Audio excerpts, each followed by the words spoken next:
estava aqui. Hoje a gente teve uma aula especial, né, com o nosso querido Vitor. Especial. Ele voltou aqui, né? Vocês falaram, ele foi embora. Mas ele está aqui. Eu falei que ninguém vai embora de verdade. Hoje, ele não está como alguém que vai ficar por trás, gravando vocês, nem nada do tipo. Ele veio para trazer muito conhecimento, veio trazer uma aula e uma dinâmica muito legal pra gente. Conto com a participação de vocês. Hoje ele está à frente, então pode encher ele de perguntas, se tiver dúvida.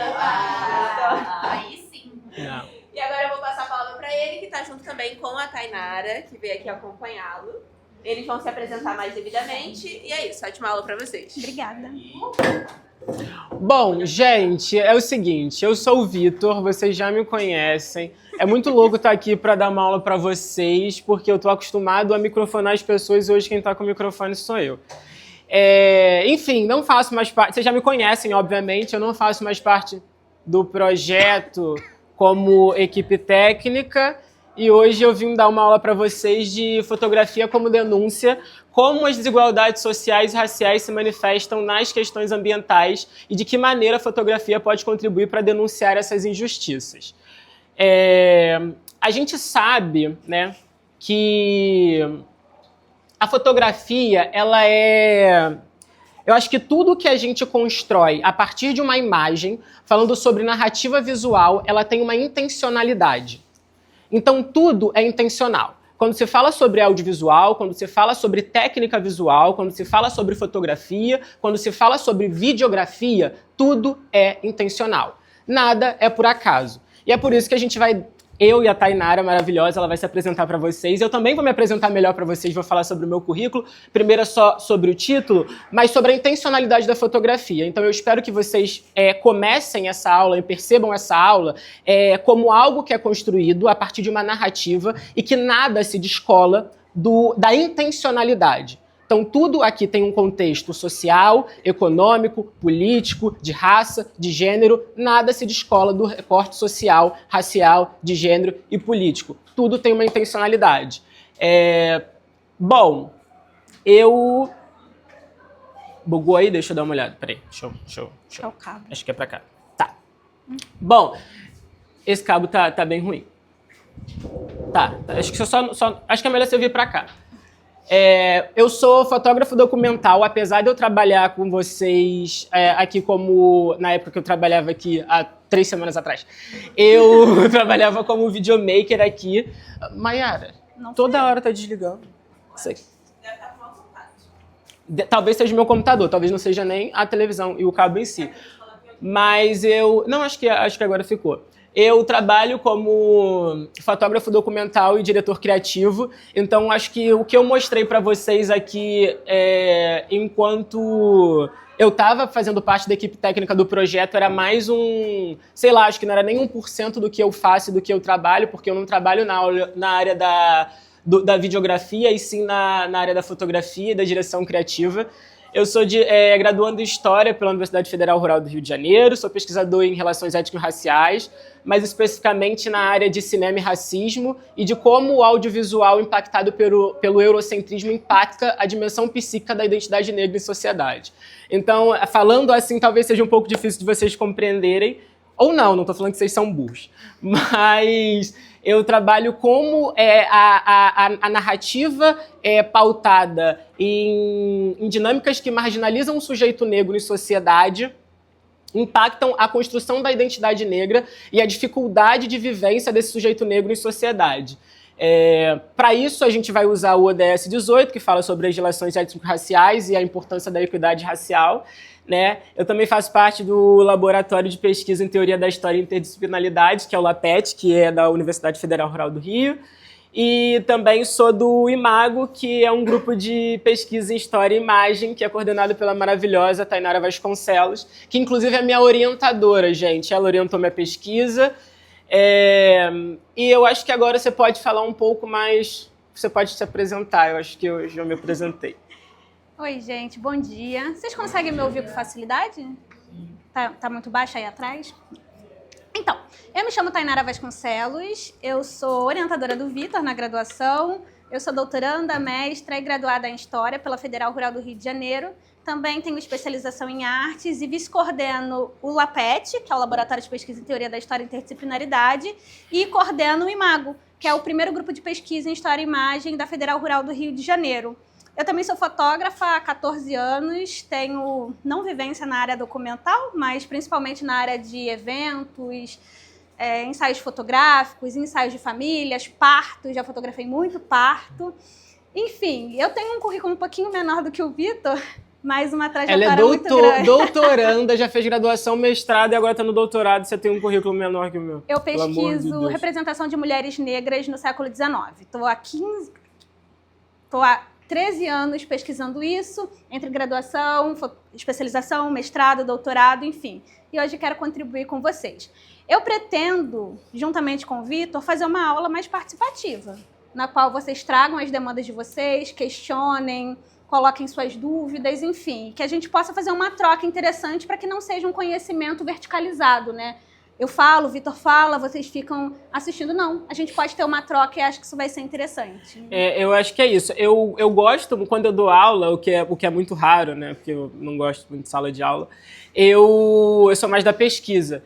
Não estou falando que eu não gosto de estar aqui, mas estou falando que eu sou mais da pesquisa. Eu gosto de estar mais por trás do computador escrevendo. E eu gosto que vocês sejam muito participativos. Então, assim, se vocês tiverem alguma dúvida, algum apontamento, alguma coisa para falar, nenhuma dúvida é estúpida, tudo precisa ser questionado. Eu acho que justamente para a gente construir esse conhecimento juntos, porque o conhecimento não é algo que está dentro de mim, dentro da Tainara, mas é algo que está dentro de todos nós e que a gente pode compartilhar. Então, com vocês aqui eu aprendo todos os dias e aí a gente assim vai se ensinando e aprendendo juntos coletivamente. Então, por favor, participem, falem sobre tudo que vocês quiserem falar, tá?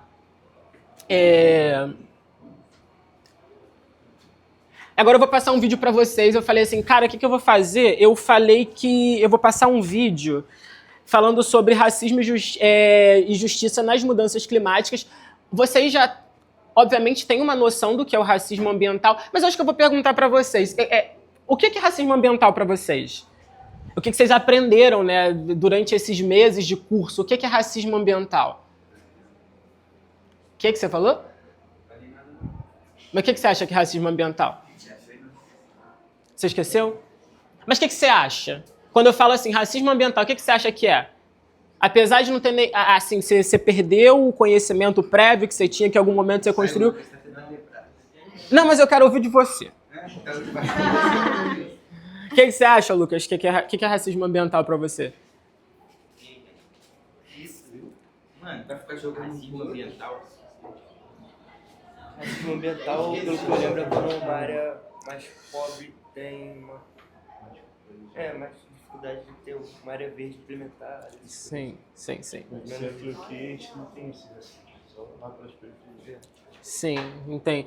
Então você acha que aqui no centro não tem essa dinâmica de que não é impactado pelo racismo ambiental? É isso que você... São áreas mais, como eu posso dizer, mais concentradas, como posso dizer, tipo, mais ao centro. Tipo... Mais desenvolvidas. Tá. Então você acha que aqui, economicamente falando, é mais desenvolvido do que, por exemplo, o sabugo ou o carandiru, então aqui não é impactado pelo racismo ambiental, mas lá é. Não tanto. Tá. São em graus diferentes. Isso. Tá bom. Toda área é impactada, mas eu acho que na periferia eu acho que é mais fácil. De maneiras diferentes. Tá bom. Você, o que é racismo ambiental pra você? Bom, não sei se está certo, pelo meu entendimento. Acredito que racismo ambiental são pessoas que são mais afetadas por ter pouca infraestrutura. E geralmente essas pessoas que são mais afetadas têm um tom de pele predominante preto, porque por conta da história, nossa herança histórica, do que aconteceu aqui. E acaba que acontece esse racismo ambiental, porque elas acabam se situando nessas áreas mais periféricas por ter tido uma construção do país errada e ter pouca oportunidade. Isso é difícil delas conseguirem se erguer novamente. Eu acho que por isso que acontece o racismo ambiental. Tá. Claro que acontece demandas de mudanças climáticas em áreas mais desenvolvidas, mas não são muito afetadas por várias coisas. Tá bom. João, o que você acha que é racismo ambiental? Não, ela falou assim, ela virando a câmera dentro da cara dele. Eu acho que são quando classes sociais diferentes são afetadas de forma diferente pelo mesmo fenômeno climático. Tá bom. É interessante, porque todos vocês falaram coisas muito interessantes e elas se complementam, né? Enfim, eu não vou falar o que é racismo ambiental agora, porque eu vou falar sobre isso depois. Eu vou passar o vídeo. Mayara, você consegue apagar a luz, por favor? We are in the fight of our lives, and we are losing.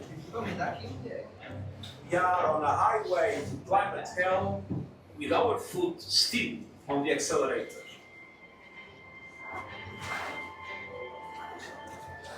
The two largest economies, the United States and China, have a particular responsibility to join efforts to make this pact a reality.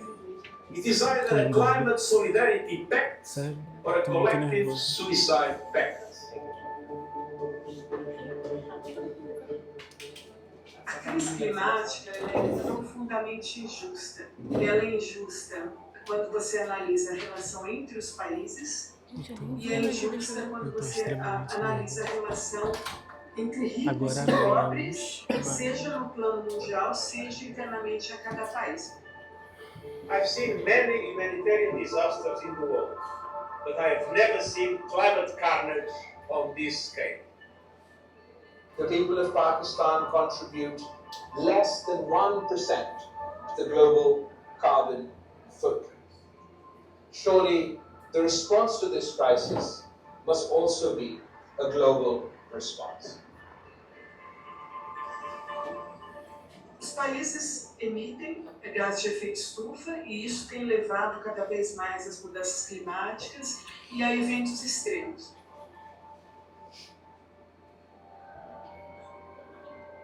In 2012, this flood came like that.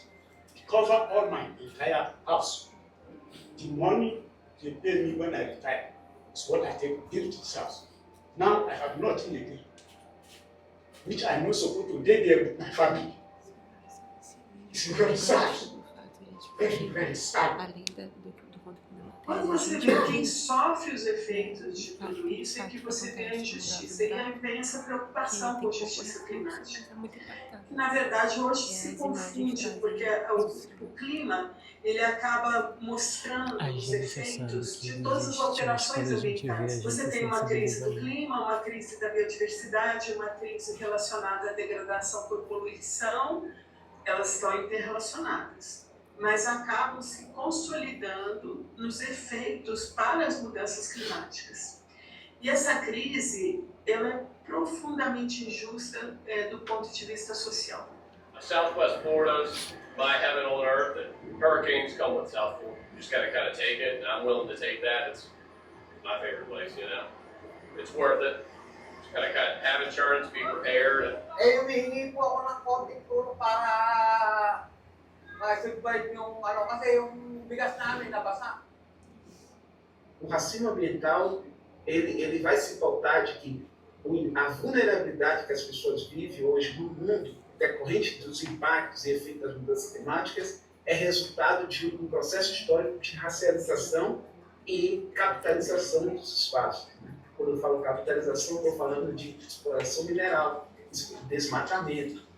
Quando você vê o desabamento de uma casa, por exemplo, no Morro Carioca, você não vê isso acontecendo em uma etapa. Você vê isso acontecendo em uma favela, você vê isso acontecendo em uma comunidade. Então, você vê que quando os fenômenos climáticos extremos atingem as regiões, naturalmente, quem é mais afetado é quem está em uma condição de marginalização.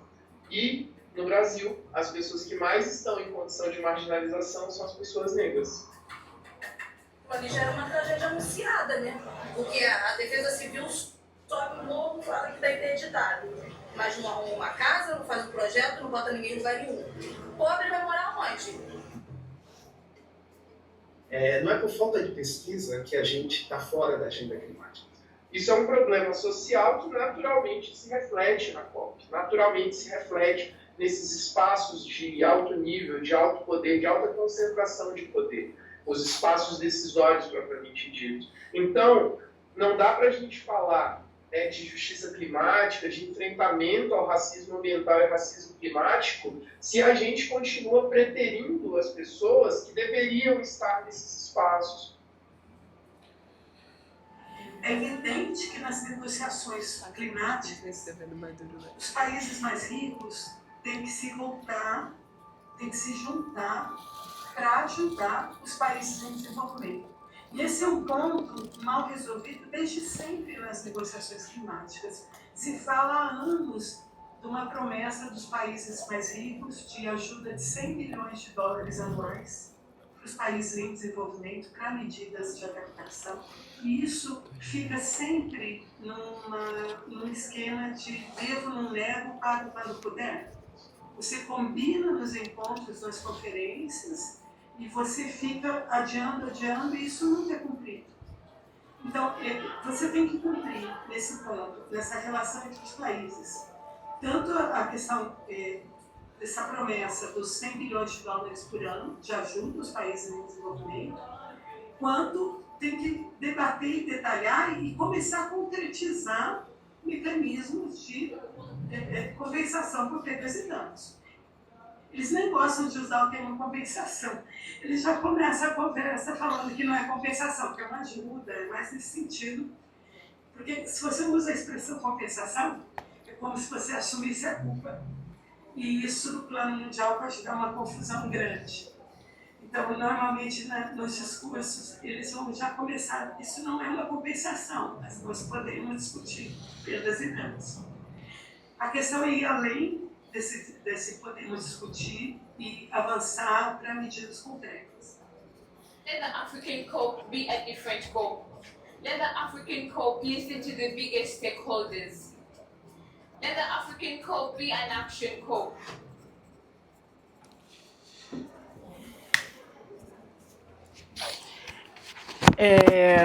Tem alguma coisa que vocês acharam interessante no vídeo que vocês gostariam de comentar? Algum elemento que vocês acharam importante? Alguma fala, algum trecho que seja interessante que vocês gostariam de comentar?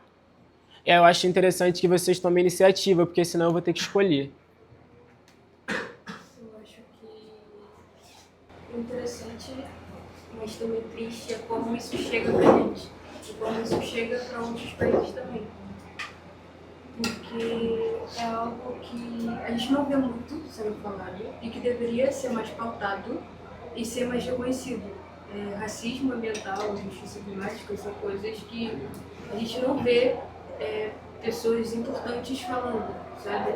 Eu acho que isso é muito triste, porque se fosse algo mais comentado e mais pautado, chegaria mais na casa das pessoas. E eu acho que daria um outro olhar para as pessoas de como isso pode ser investido, como isso pode ser não algo, como diz, ela falou, não algo que seja remunerado. É como compensação. Não como compensação, porque senão vai dar a ideia de que você está... E também eu acho que nunca vai ser compensado. Acho que nunca vai existir um capital que chegue naquele país que vai ser compensado, sabe? Porque é algo, além de estrutural, algo que é histórico. É algo que já ficou marcado no país, já ficou marcado na cidade. É algo que não pode ser voltado atrás. Então é muito triste ver como isso chega pra gente de forma, talvez, muito rasa e às vezes nem chega. O João.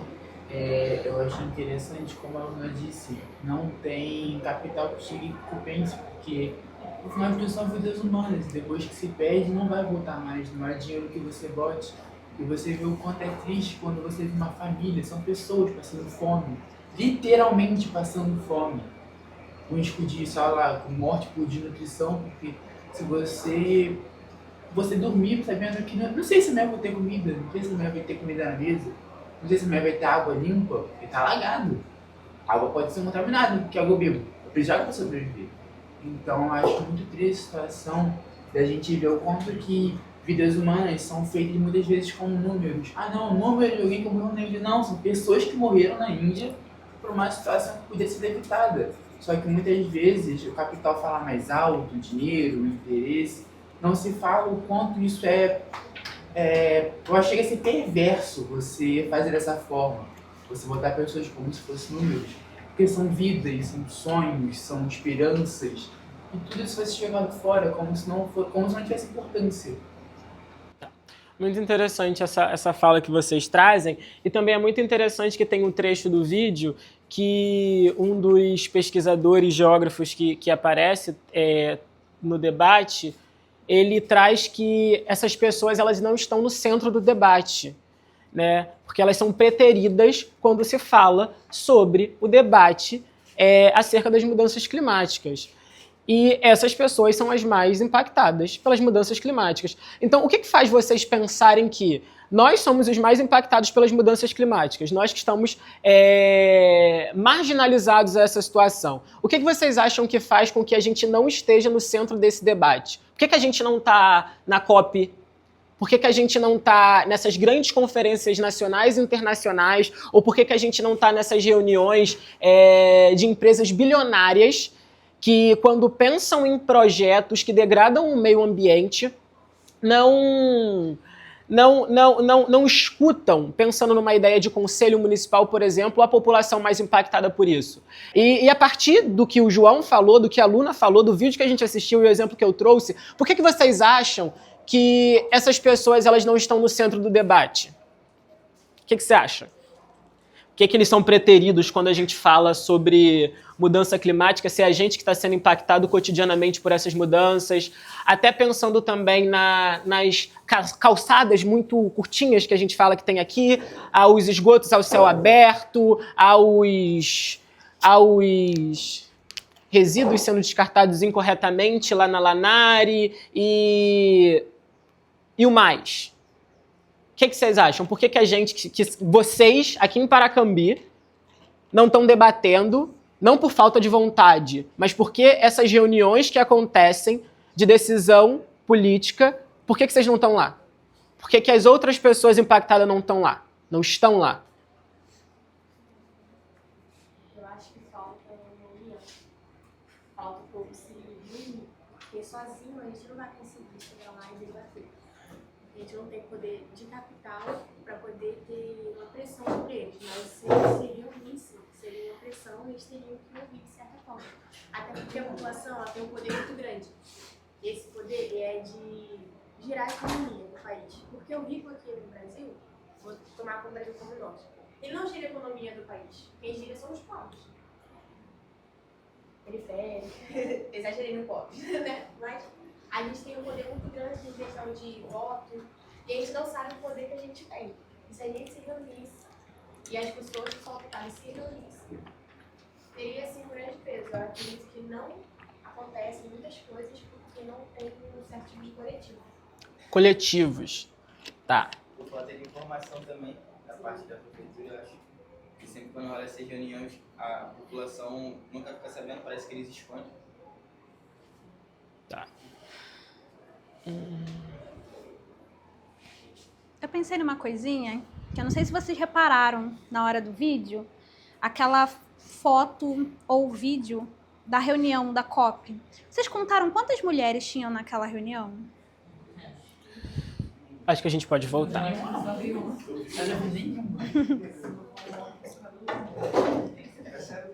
The clock is ticking. We are in the...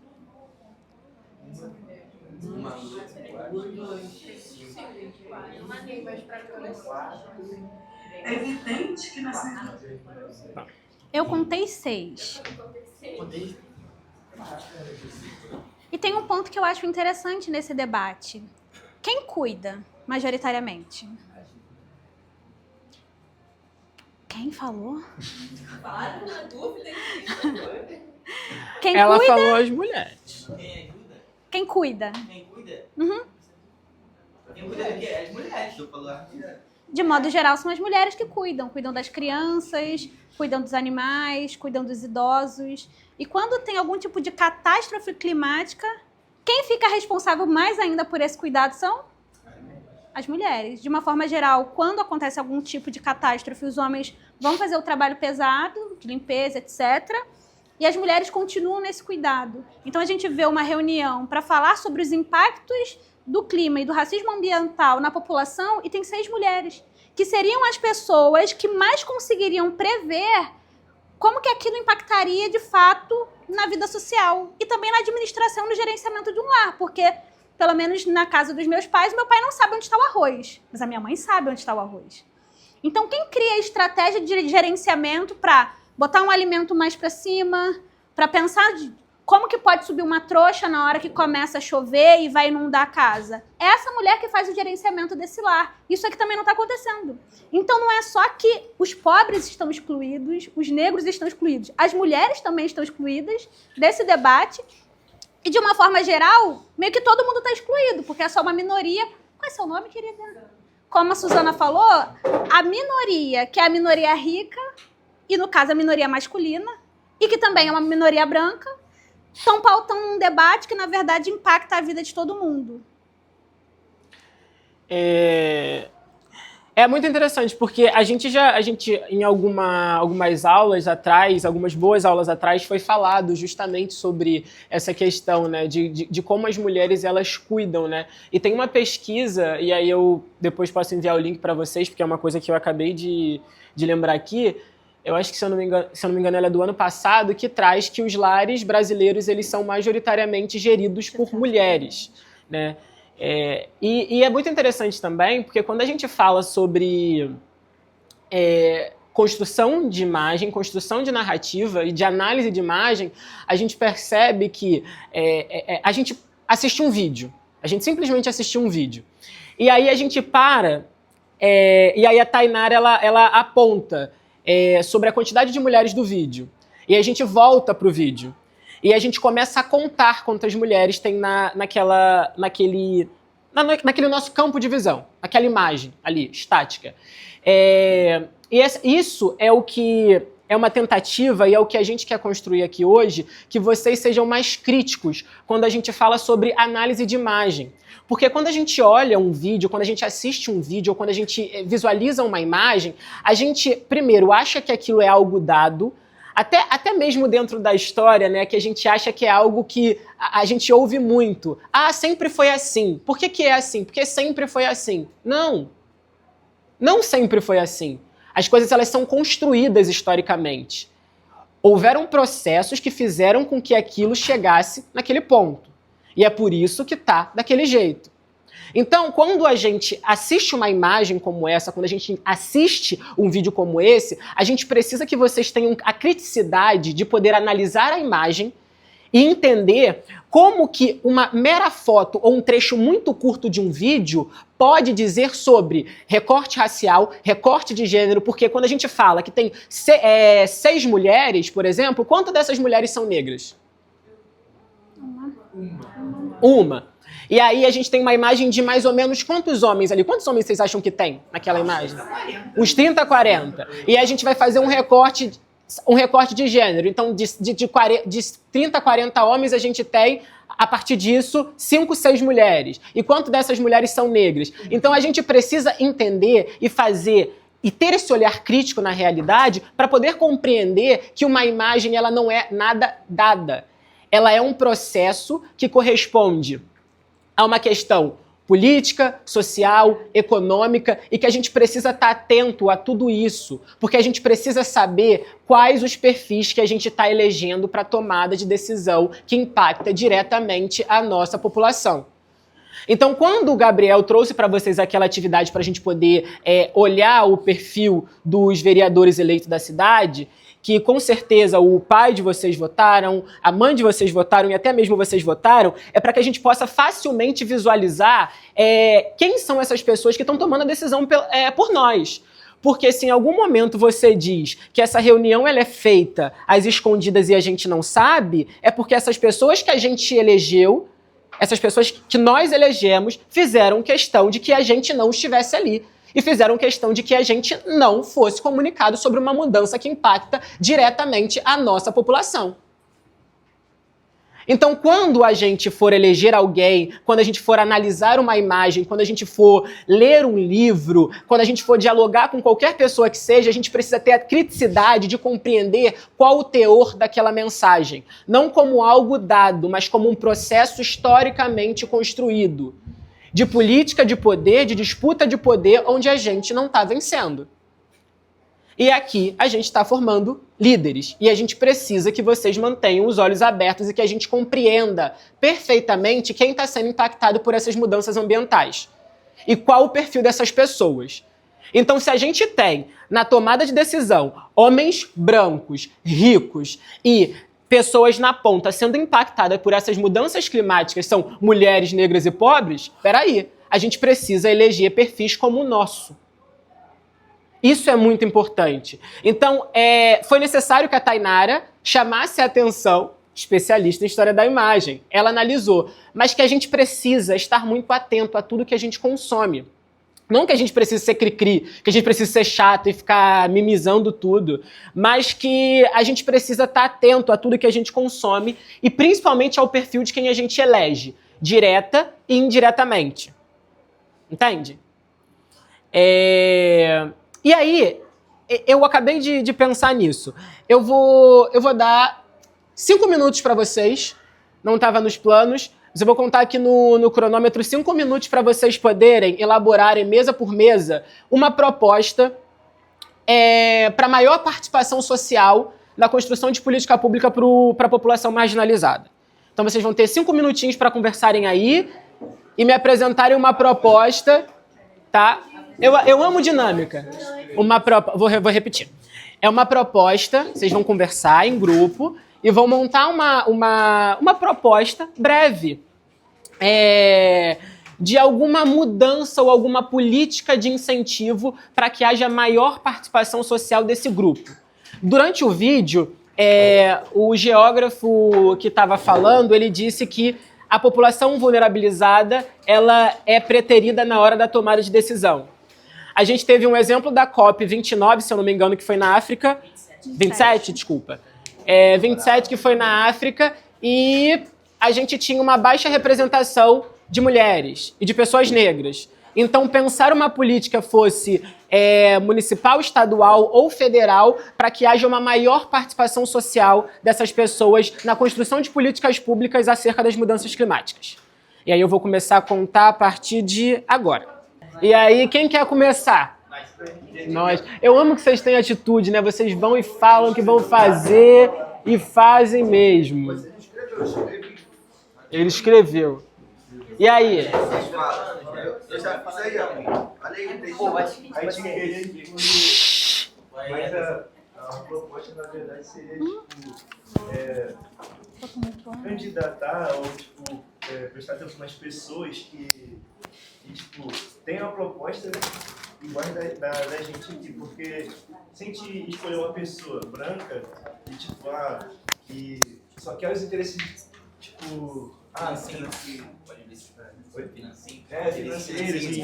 de interesses assim, não busca totalmente o que a gente procura, porque a gente também procura pessoas que sejam de igualdade, vamos supor assim,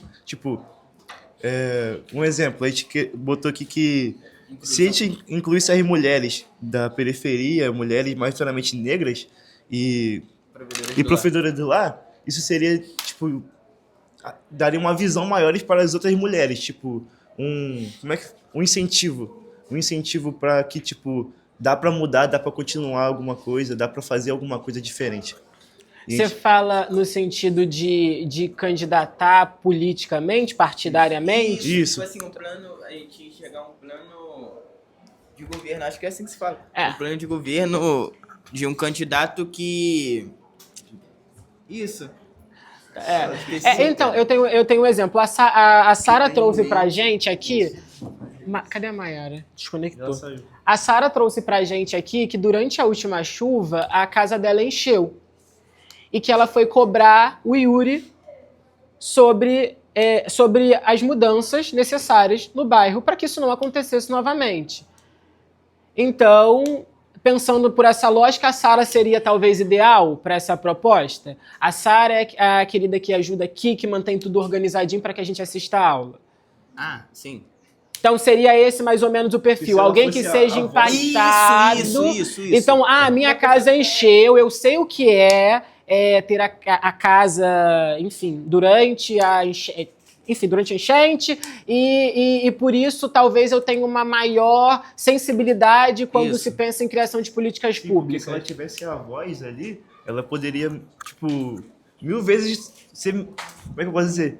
Se ela tivesse a voz ali, tivesse na frente, muitas pessoas iriam ver e pensar que realmente dá pra mudar e dá pra seguir o que ela falou. São as pessoas impactadas. Assim como ela foi falar com o Yuri, que é o chefe de gabinete da prefeitura, sobre a enchente que afetou a casa dela, se ela talvez fosse uma vereadora eleita, ela poderia criar uma política pública que beneficiasse toda a população de Paracambi. Sim. Aí vamos pensar na Sara para a próxima vereadora nas próximas eleições. Ai, graças a minha proposta isso daí. A nossa proposta conversa com a dele. Eles pediram para falar antes, aí deixa aí, depois pode ser vocês e termina com esse. A nossa proposta é diferente da deles. Claro. Que vai ser uma manifestação organizada, vai ter uma pessoa de cada bairro representante daqueles bairros periféricos que sofrem com os acontecidos. Aí essa pessoa vai pegar, vai organizar todo mundo dentro do bairro, vai escutar todo mundo que tem pra falar, pra, fazer uma reunião com o prefeito, pra não ficar a sala cheia de gente. Aí vai sentar essa pessoa de cada bairro representante, vai falar com o prefeito sobre o que vem acontecendo, sobre deslizamento, alagamento, e para entrar em um bom senso, para quando tiver reunião, chamar essas pessoas, para que essas pessoas possam falar que devem no bairro dela, ou ajudar, e que o prefeito tenha como é que fala? O prefeito seja recíproco, que fala que a pessoa se põe no lugar do outro. Tá bom. Assim, empático, isso. Que ele seja empático. Com as pessoas, aí essa reunião também envolveria os vereadores, todo mundo junto ali dentro de um gabinete, junto com essas pessoas de cada bairro, para as pessoas se sentirem mais à vontade de falar, de se impor, se expressar o que elas sentem, o que acontece com elas. Interessante. Isso dialoga com uma coisa, não sei se vocês conhecem uma coisa chamada Conselho Municipal. Vocês sabem o que são conselhos? Conselhos são grupos que são criados pelo poder público para que você interaja com um grupo que é impactado por aquelas mudanças. Por exemplo, em Nova Iguaçu tem um conselho de igualdade racial, do direito do LGBT, tem um conselho da mulher. Então, você tem reuniões quinzenais, esporádicas, onde grupos pessoas que representam aquele grupo, por exemplo, fosse um grupo de sujeitos negros, de LGBT+, e eles dialogam acerca daquela proposta para levar acima as demandas necessárias. Então, talvez a resposta para isso, ou a síntese disso, fosse um Conselho Municipal de Mudanças Climáticas, talvez. Conselho Municipal de Mudanças Climáticas. Porque aí a gestão ela cria um conselho, elege os seus membros, porque aqui eu sei que tem conselho, não sei se tem um conselho relacionado ao meio ambiente. Mas você elege pessoas que dialoguem com aquela proposta, aquelas pessoas debatem aquele tema para poder levar as demandas dessa população, porque elas representam aquilo mais fidedignamente. Então, eu acho bem interessante. Passa. Então, quando a gente pensou... Eles são bem participativos, né? Quando a gente pensou sobre essa proposta, e ouvindo também o que meus amigos falaram, a gente pensou em algo parecido. Mas quando a gente pensa em mudança da sociedade, a gente pensa que a escola é reflexo da sociedade. E é ali que a gente forma os futuros cidadãos que vão ingressar nessa sociedade. Então a gente pensou que a mudança poderia começar por lá. Que essas pessoas que são mais injustiçadas, geralmente não têm o dinheiro para estar em uma escola particular. Então, elas se situam em escolas públicas. E por que não formar ali pessoas de liderança, pessoas críticas, e não com uma rede que forma pessoas acostumadas ao mando e acostumadas apenas a entrar e ingressar no mercado de trabalho e sem qualquer perspectiva de mudança e sem estar situado e ter acesso às informações de que ela pode sim impactar no poder público, ela pode sim ser um cidadão, exercer os seus direitos e deveres, porque não tem muito acesso a esse tipo de conhecimento. Então, a gente pensou que poderia começar como um projeto, porque é difícil implementar uma nova educação, e para mudar isso demoraria um certo tempo, mas poderia começar com um projeto e com uma nova disciplina nas escolas, se chamaria Justiça Climática. E essa disciplina teria que ser obrigatória e estar na grade curricular.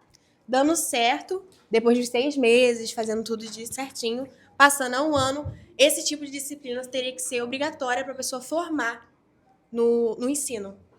E que também poderia se estender para as escolas particulares, mas com um olhar diferente. Não dizendo que não poderiam ser líderes, mas para que eles tenham esse tipo de observação e entendam o que é uma justiça climática. E nas escolas públicas, formar essas pessoas que elas tenham... não que elas precisam necessariamente precisar do conhecimento técnico, mas que elas consigam se portar e se impor e elas conseguirem o que elas precisem, sabe? E como elas já têm essa dor dentro delas, elas já nascem lutadores e elas sabem o que é viver ali. Elas conseguiriam se defender e se posicionar na sociedade, mesmo sem ter o conhecimento técnico. Muito interessante isso que você traz, porque é um pouco do que a gente está fazendo aqui, né? Nos Jovens Líderes pelo Clima, a gente está formando jovens líderes pelo clima para debater e reivindicar direitos no território. E seria interessante que houvesse, não necessariamente... porque vocês estão na escola, né, também, né? Mas que houvesse para um nível inferior de ensino, não inferior no modo ruim, mas inferior no sentido inicial, básico, para que incentivasse a participação social, que dialoga perfeitamente com o que eles trazem, dialoga perfeitamente com o que eles trazem. Porque eles pensam a ideia de conselhos, eles pensam a ideia de eleger pessoas que correspondam a esses grupos minorizados e vocês sintetizam isso na educação. Muito interessante. E isso poderia até surgir para uma lei estadual, né? Para poder mudar o estadual e federal. Muito interessante. Só fazer que eu tava pensando que eu percebi. Alguém percebeu que no meio daquele povo tinham sheiks branco que mora numa mansão com carros de ouro? Os carros assim, milhões e milhões. Aí eu comecei a perguntar, tem um sheik lá branco que mora na Arábia e na mansão. Tem se você parar pra poder ver, uma das mulheres que estavam ali, provavelmente era a esposa de um deles. Mas era negra, mas querendo se ou não, ela tá ligada a um certo poder. Você acha que as pessoas que estão ali vão falar alguma coisa? Olha, eu não diria que aquela mulher ali seria a mulher de uma deles, porque aquilo ali eles eram representantes todos de nações, então eles eram todos chefes de Estado. Talvez aquela mulher fosse representante de algum país em específico. Mas é isso, gente. Vamos lá. Se mexe em time que tá ganhando, vocês meninos aí do Free Fire, se mexe em time que tá ganhando? Então, se eu tô sendo beneficiado, eu tô com um bolso cheio de grana, tô com bilhões na conta, tô com um carro de ouro, eu vou ligar pro que tá acontecendo no mundo se tem gente passando fome? Ah, gente, vamos ser sinceros, né? Então, assim, que tenhamos e que fomentamos a importância de pessoas que são marginalizadas na tomada de decisão política. É muito importante essa análise que você traz, João. Muito interessante. A nossa elaboração começa mais sobre uma divulgação, que aqui, como você disse, aqui tem um conselho. Eu acho que divulgar isso seria muito bom, porque aí investiria mais na tomada de decisão da população, até isso chegar num órgão alto ou até mesmo do prefeito. Participação na tomada de decisões no quesito da minoria. Acho que a minoria chegar e ter um poder de tomar as decisões no governo e tal, eu acho que seria muito bom. A nossa proposta também seria lei para as minorias. No caso, pelo menos 40% dessa minoria ter o direito de participar e ter voz ativas na COP30, nesses eventos de mudanças climáticas. Eu acho que quem é impactado deve ter voz e merece ter voz nesses eventos, principalmente de mudanças climáticas. E não só disso, eu acho que em eventos onde tenham mulheres que possam participar, eu acho que também seria muito bom. e jovens na tomada de decisão. A gente viu que ali a maioria era já uns senhores de idade, Sim. que talvez a mente seja com uma mente mais antiga, algo que as propostas deles sejam mais antigas e que isso não condiz no modelo atual e no modelo jovem de participação. Então, jovens na tomada de decisão, eu acho que seria muito bom. E no quesito de eleger, eu acho que a gente poderia eleger jovens que participem mais da política e que teriam uma voz ativa dos próprios jovens, sabe? Eu acho que esse negócio que você falou da Sara seria algo inédito, não, mas algo bom, porque ela é uma pessoa que sofre com as mudanças climáticas e ela ter voz ativa no meio político seria muito bom, e ter pelo menos alguns jovens também nesse meio seria muito... teria um impacto maior, eu acho. Tá. Então você fala... Pode falar. Não, pode falar aí, eu falo. Então você fala sobre uma maior participação, pensando em uma divisão de pessoas jovens, de pessoas negras, de mulheres, conforme aquela demanda. Eu falei sobre a gente ter conselho, eu não sei se a gente tem... Ô Mayara, você sabe se a gente tem conselho relacionado à mudança climática, alguma coisa que fale sobre meio ambiente no município? Porque eu sei que tem conselhos específicos da juventude, mas eu não sei se tem conselho... Ainda não se tem um... Olha aí. Talvez seja interessante vocês pensarem em alguma coisa para cobrar, né, para que haja um conselho municipal, né? Vocês não acham interessante? Imagino que você ache realmente interessante. É isso. É interessante observar como as propostas de vocês criam um plano grande. Então, cada uma dessas propostas, se juntas, elas criam uma linearidade. Então, o grupo das meninas pensou em algo voltado para a escola, para trazer a justiça climática para dentro do âmbito escolar. Depois, esse grupo pensou em criar líderes organizados no bairro, né, representantes. Eu não sei se aqui em Paracambi funciona, mas eu sei que em alguns locais funciona a associação de moradores, né? Cada bairro tem a sua associação de morador. E aí poderia ser uma representação dessa associação indo lutar por essa pauta. Aí o grupo dos meninos pensou em alguém do povo, enquanto uma representação política, sendo vereadora.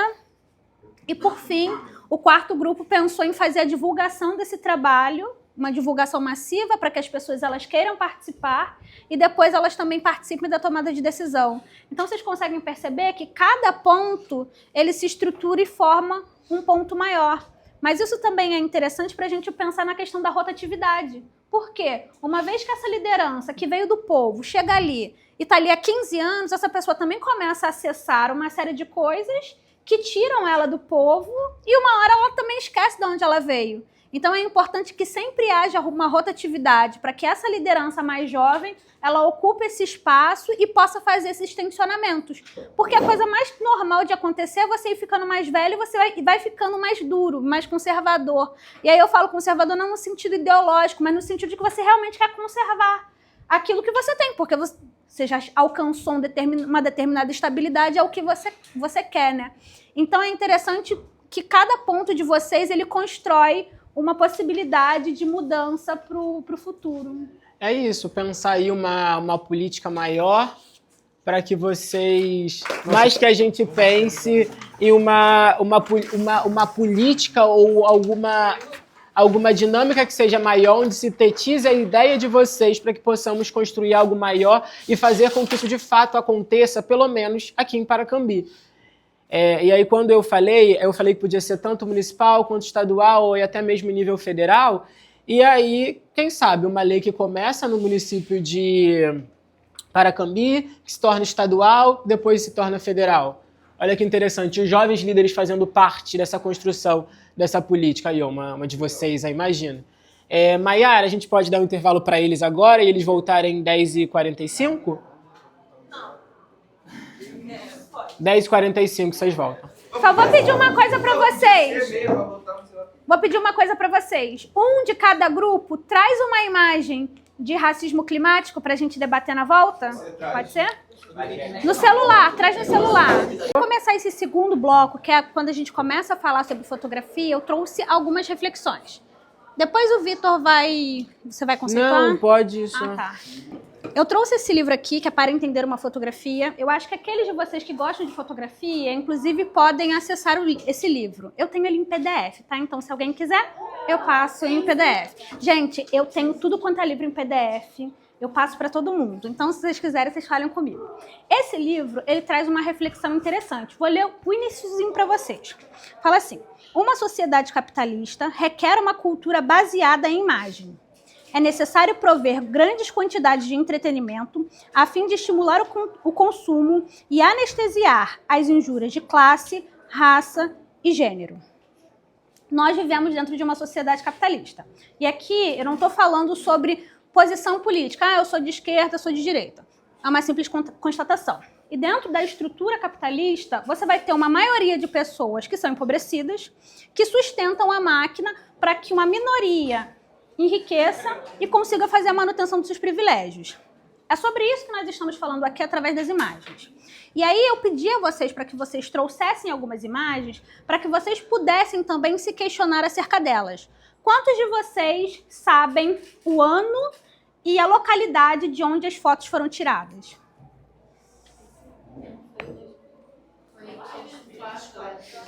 Paracambi 2024. Quer falar aqui, ó, tá falando baixinho. Fala. Tá, Qual é a informação? 2018. Você falando por ela. Deixa eu ver aqui. Aqui tem a informação? Gramacho, Rio de Janeiro. 2021. Bem, o Vitor começou a aula com vocês falando sobre a intencionalidade das imagens. Uma frase que eu tenho para mim, eu acho que vocês também têm que ter para vocês, até mesmo no uso do Instagram, é que as imagens não são neutras. Elas sempre produzem mensagem. Qualquer tipo de imagem. Daquela imagem que é mais moralmente aceita, aquela que é mais imoral, todas elas transmitem uma ideia, uma intencionalidade. E pensando no sistema capitalista e a quantidade de fotos que nós tiramos, tanto para nos afirmar quanto para naturalizar esse sistema, o que a gente pode entender sobre esse tipo de produção de imagem? Por que vocês acham que essas imagens foram feitas?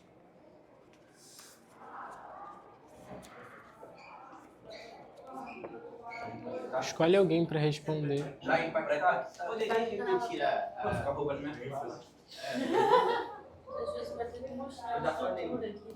impactar, para mostrar a estrutura. Mostrar a estrutura da cidade. Vocês?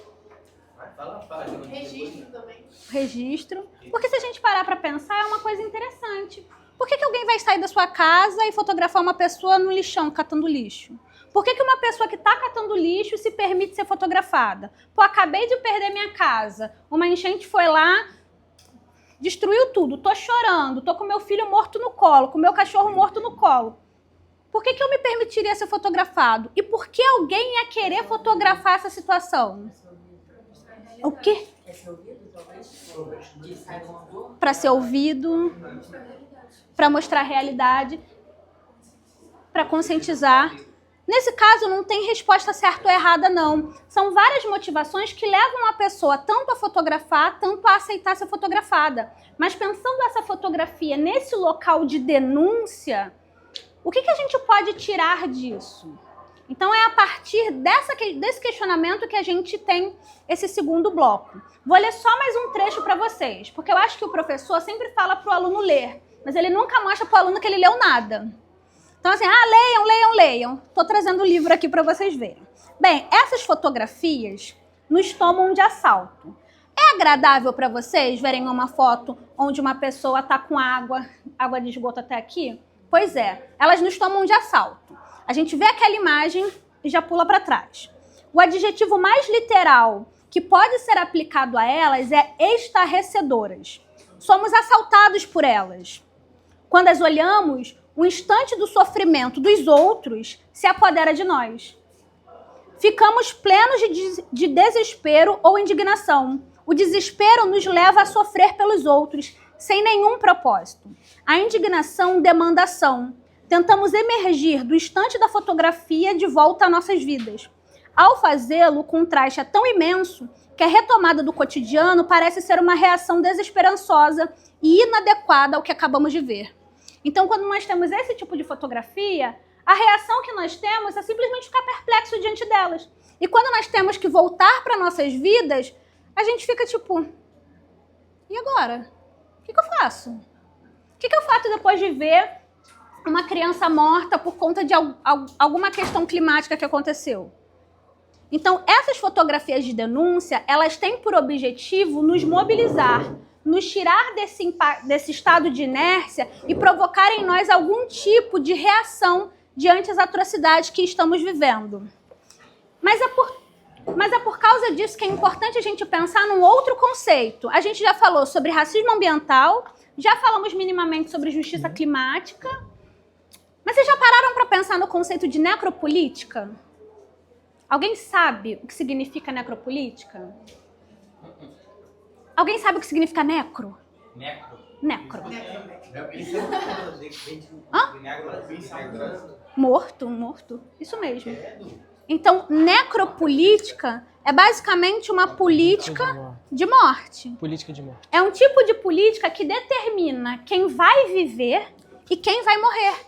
E qual tipo de morte é aceitável e que a gente já não questiona exatamente, e aquela que a gente acha que é uma atrocidade. Não, justiça, justiça. Todas essas cenas que nós vimos aqui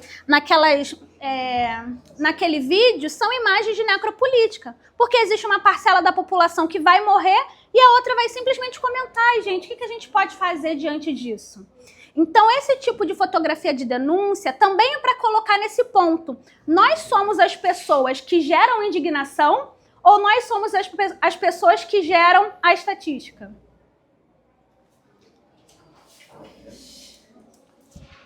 Pesei o clima. E quando a gente falou sobre criar lideranças sobre justiça climática, a gente está falando exatamente disso. Do local que nós ocupamos nesse mundo para a gente conseguir mobilizar uma política que é efetiva para nós. E qual é o papel dessa imagem? Vocês teriam noção de que aconteceu alguma coisa no Paquistão e ficou todo mundo sem casa? Eu também não. A gente teria noção do que aconteceu no Sul no ano passado? Do que aconteceu e acontece toda hora em Minas Gerais, porque Minas Gerais vive debaixo d'água? A gente teria noção do que aconteceu em Paracambi se não fossem aqueles registros? Eu de Nova Iguaçu não teria. Então, observem o papel dessa imagem, que além de registrar, é também de provocar essa indignação, da gente pensar assim, poxa, poderia ser comigo. Alguém aqui, nos desejos para 2026, colocou que quer surfar em Saquarema. Não sei quem foi. Foi o Gabriel, o antigo professor. Ah. Então, foi Gabriel que colocou sobre surfar em Saquarema. Vocês conhecem a praia de Sepitiba? A Baía de Sepitiba? Uhum. Então, na década de 70, a Baía de Sepitiba era tipo a Praia do Recreio. Todo mundo tem uma história que é mais antiga, dos tempos áureos de que foi a Sepitiba e se banhou e arranjou namorado e não sei o quê, assim como a Praia da Ilha do Governador. Alguém entra naquele local hoje? Não. Só doidos. A maior parte das pessoas não entra. Então, quando a gente fala de fotografia de denúncia e justiça climática e racismo ambiental e necropolítica, a gente também está falando desses espaços que são negados a nós. O espaço de lazer, o espaço de cultura, o acesso a coisas que são importantes para o bem comum e para a qualidade de vida e que a gente não tem. E aí, quando a gente pensa na estruturação do sistema, qual é a nossa posição enquanto pessoas pobres? Trabalhar.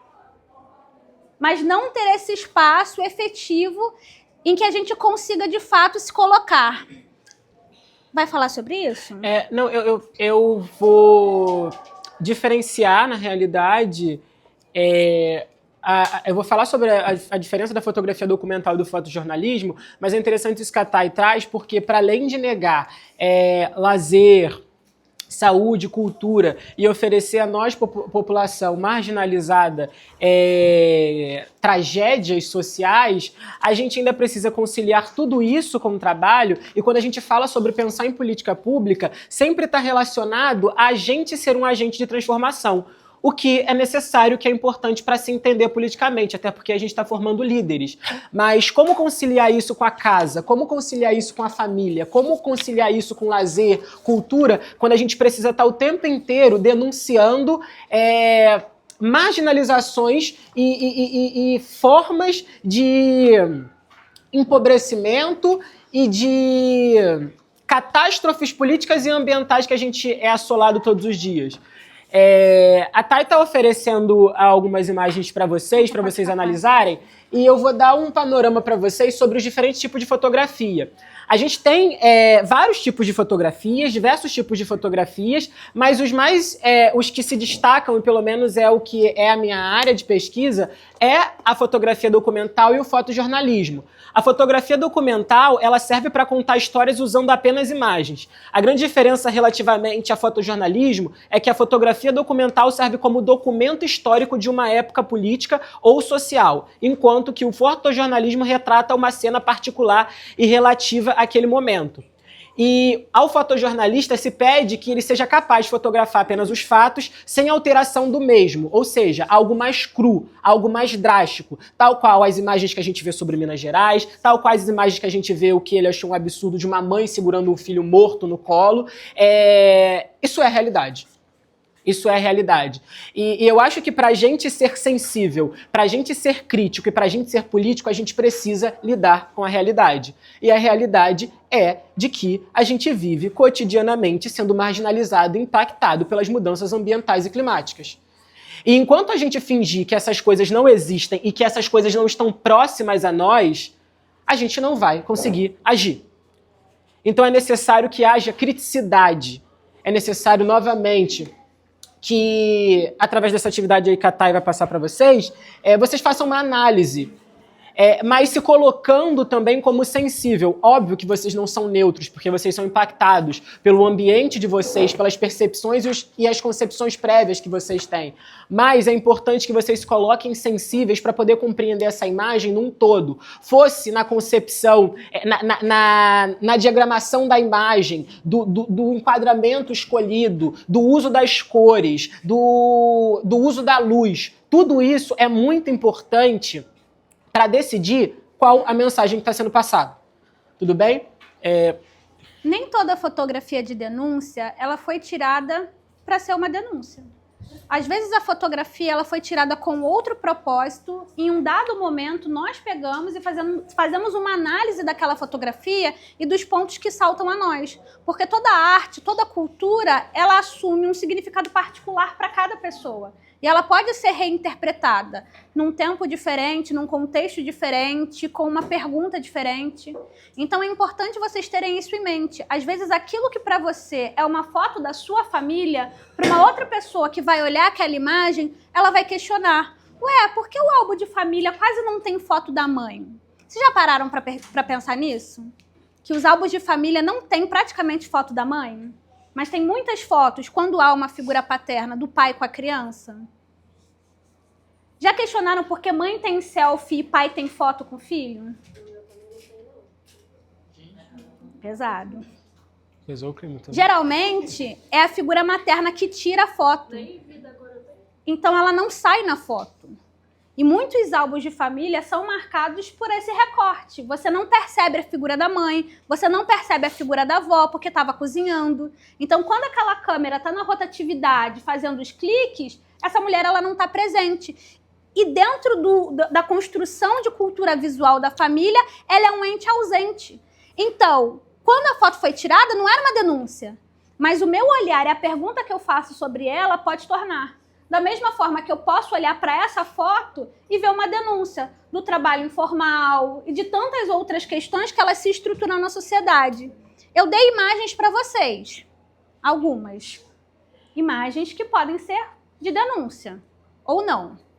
Alguém chuta algum desses eventos, o que foi, o que deixa de ser? Denúncia?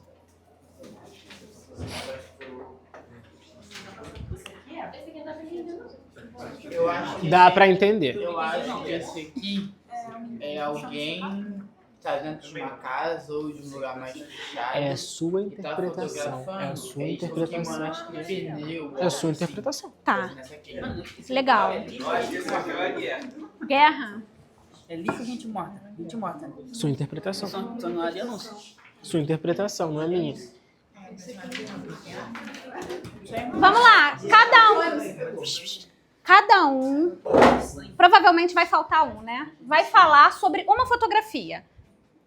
Nada de 2 minutos, falem menos.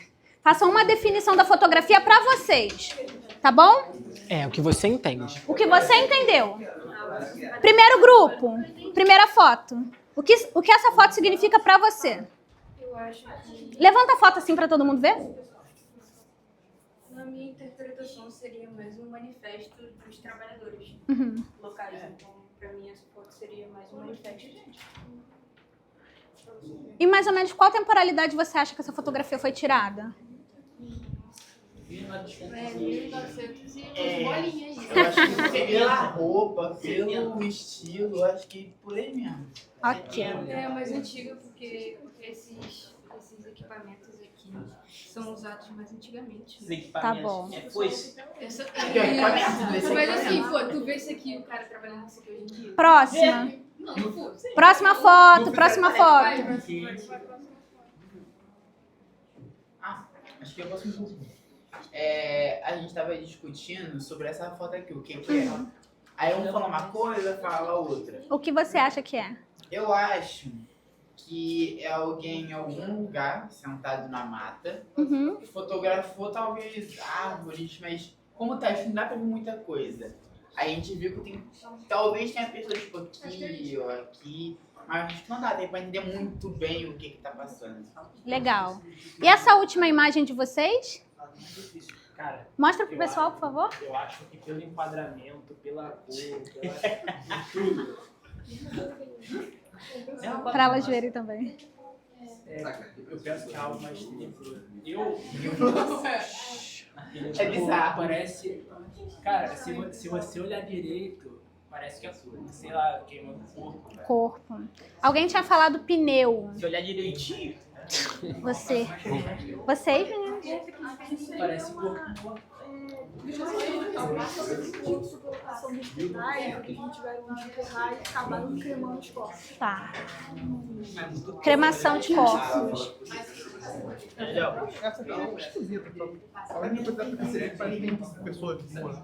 Aham. Tá.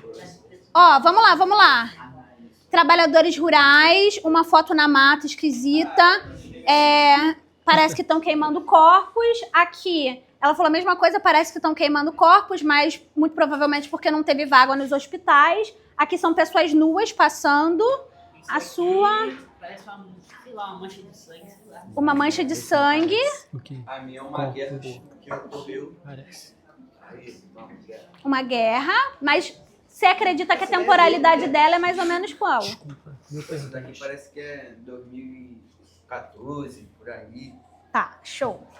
Isso aqui eu acho que é na época do Holocausto. Holocausto, Exploração indígena e recursos indígenas. exploração indígena. A imagem tá boa. Meninas, virem a imagem para eles verem, por favor.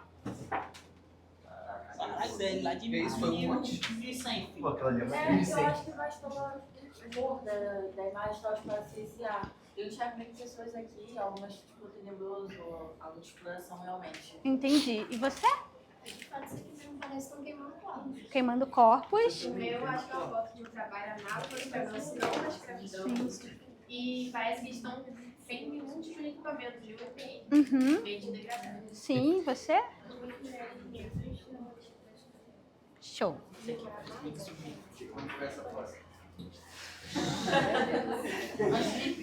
Isso é 1100.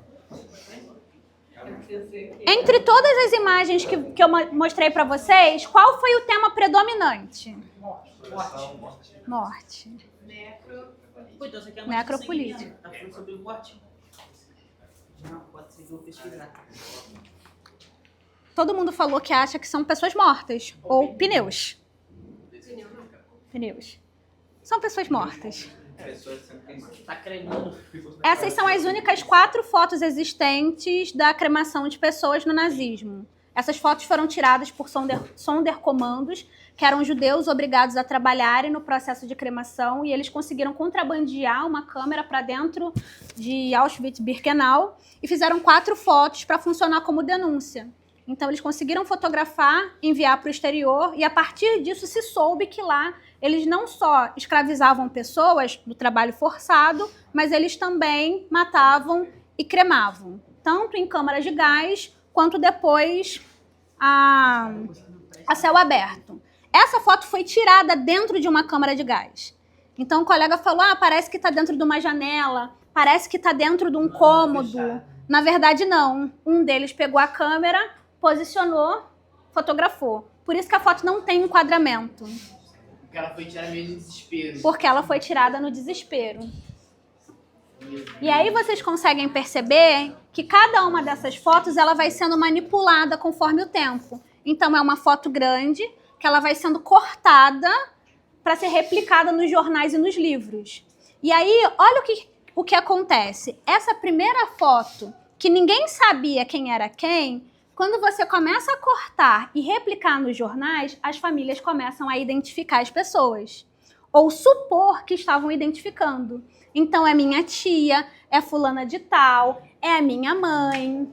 E aí nesse processo, essa mulher aqui que está nua e muito provavelmente já era uma idosa, porque ela tem o corpo um pouco mais envergado, tem o seio mais caído, essa imagem é manipulada no Photoshop ou no aparelho de imagem daquela época, que não era um Photoshop. Então o seio dela é manipulado para que ele fique um pouco mais para o alto, não sei o quê. E uma série de famílias começaram a pedir retratação do Estado, começaram a pedir, como é que se fala?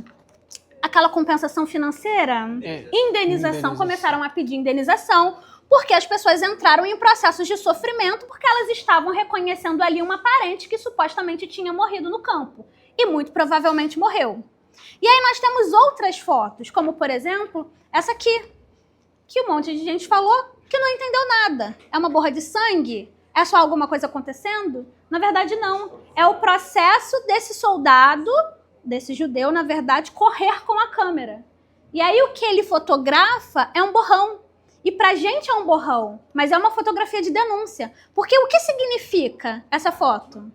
Significa que alguém, nos seus últimos momentos, sendo perseguido, tentou, talvez com a sua última esperança, tirar uma foto que talvez alguém conseguisse ver e fazer alguma coisa. Mesmo depois que já não estivesse mais vivo. Perfeito. Como é que funciona essa interpretação mesmo?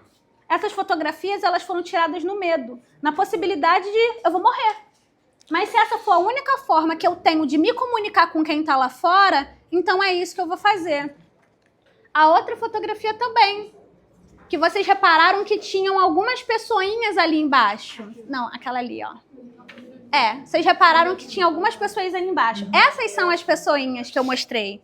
Então vocês conseguem perceber que isso é claramente uma foto de denúncia. Essa fotografia foi tirada com o intuito de mostrar a denúncia e a reivindicação daquele grupo de pessoas, daquele grupo de soldados. Eles se organizaram para tal. Só que outras fotografias não são necessariamente tiradas nesse contexto, como, por exemplo, é a fotografia das 2 mulheres. Ela foi tirada no século XIX por um grande fotógrafo brasileiro. Não era brasileiro, mas trabalhava aqui. E ela queria mostrar, mas basicamente simular o trabalho de mulheres negras no contexto escravocrata do Brasil. Para mim, hoje, que estudo essas fotografias, essa foto é uma denúncia. É uma foto da denúncia do sistema. Naquele momento, não. O colega tem uma foto do nazismo.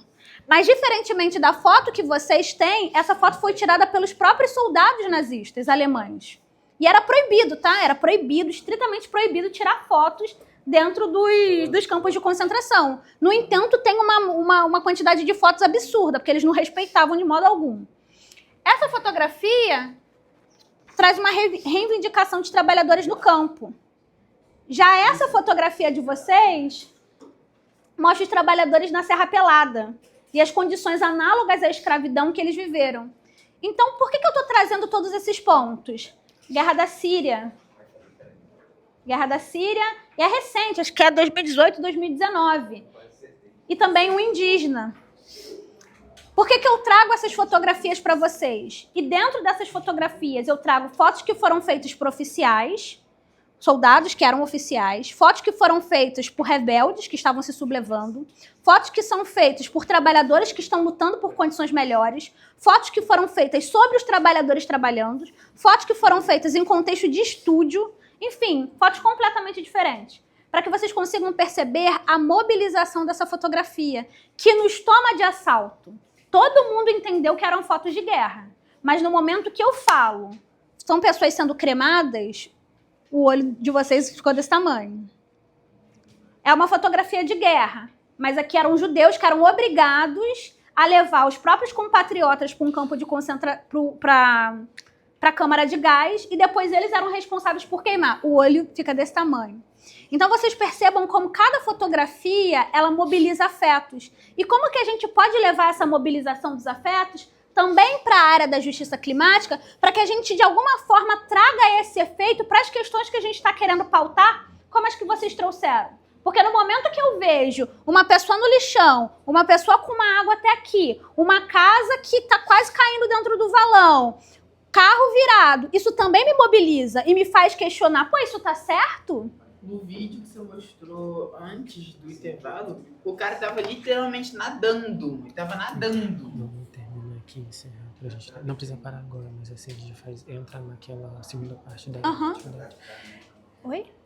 Antes do intervalo no vídeo, o cara tava, tipo, tudo até aqui de água. Chegou um ponto que ele foi se emocionar nadar no meio da cidade. Sim. E aquela foto foi feita por profissionais, a do estúdio. Todas as outras fotos foram feitas por amadores. E por que eu trago isso para vocês? Porque agora com o celular, todo mundo de alguma forma pode ser algum fotógrafo.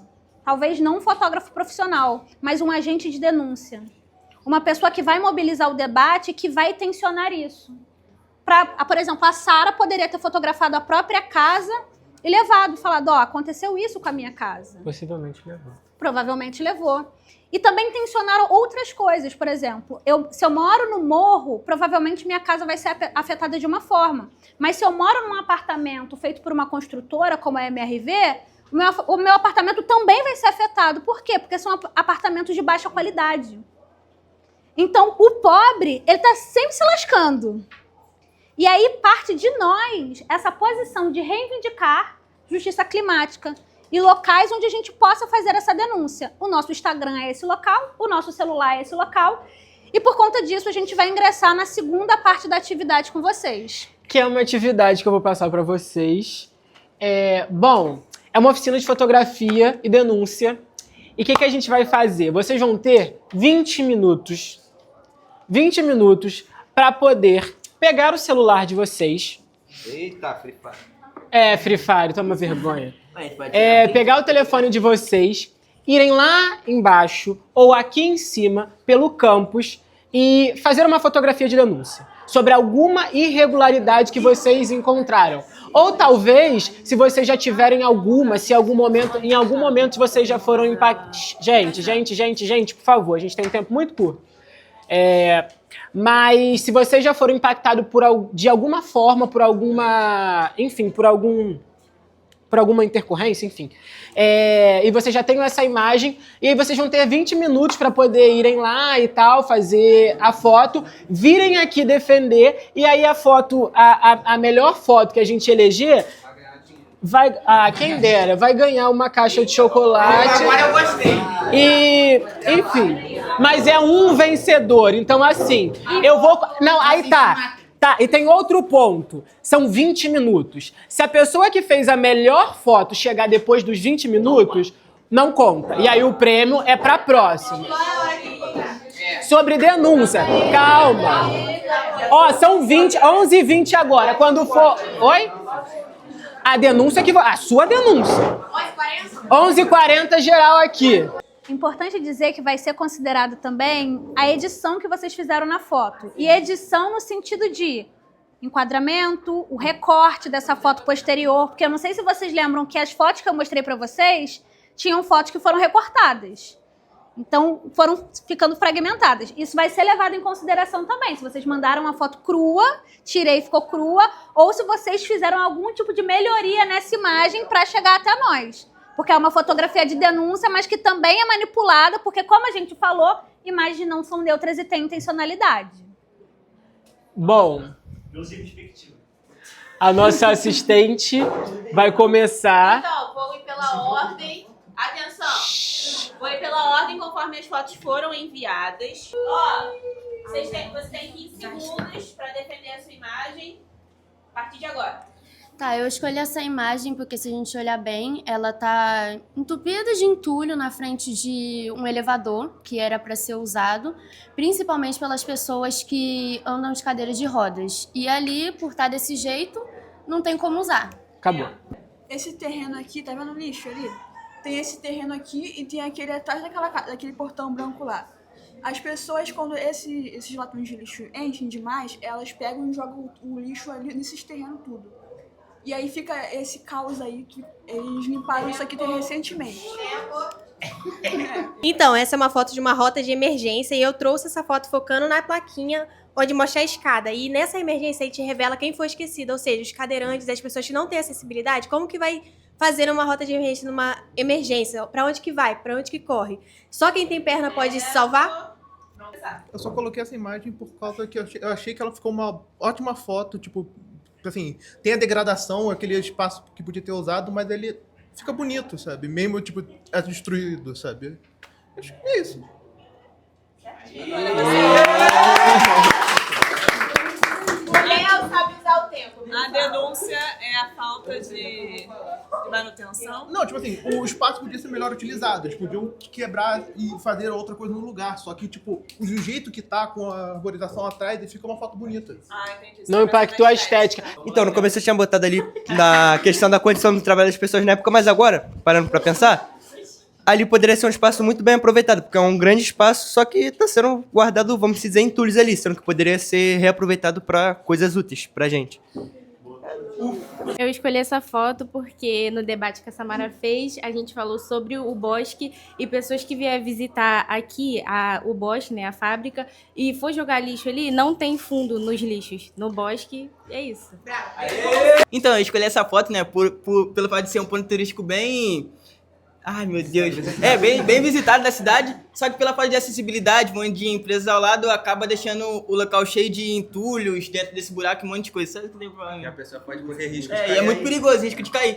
Um local público e turístico como o IFRJ, cheio de lixo e entulho, dando um visual porco para um lugar lindo. Davi Duarte. 15 segundos, agora. Eu penso que eu mandei essa foto cru para não embelezar o lixo. Pra mostrar a realidade. Tipo, você vê um lugar público e turístico como o IFRJ cheio de lixo, dando visual porco pra um lugar histórico, pô. É isso. Eu escolhi essa foto porque ali falta bastante saneamento, porque pode ver, tá bastante sujo e tem água acumulada. E isso pode causar dengue, tem doença do rato, e as pessoas que vêm visitar podem acabar pegando dengue e outro tipo de doença. Por isso que eu escolhi essa foto. Acabou.